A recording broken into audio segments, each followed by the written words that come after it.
Talagang iba na ang nagdadabog eh. Manyapat kami bisita ni call center, kami ipinagdadabugan. Guys, tingnan nyo naman. Ang laking paninibago ko nung si tatay ay nawala.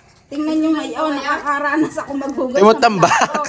Samantalang dati, wala akong naaanuhan. Wala ako nahuhugas. Ang hirap na may mga chismosa din yung dalawa.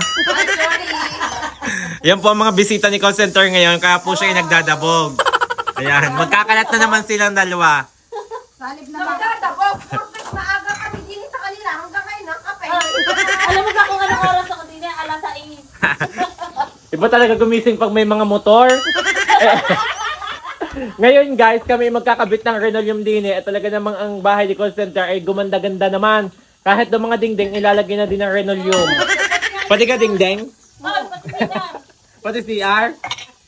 Ay, sa sobrang dami din nilang rinalyo, pati ang mukha ni call center, tatakpan na. Hi! Ilang rolyo? 30 yards? Tignan nyo guys kung gaano kadami. Ayan. Hindi nga siya nilalagyan. Ngayon, pinagdadabugan ho kami at magkakalat na naman daw ho. Nung si Kangawan ay nabubuhay, ni Kutsari wala. Nung wala, tingnan mo na patong-patong. Anong pati mukha ko? Pati mukha niyan tatlo. Lalagyan ko ng linoleum. Iba talaga eh, naghuhugas ng pinggan nakasuot pa ng kayo call center eh. May name tag.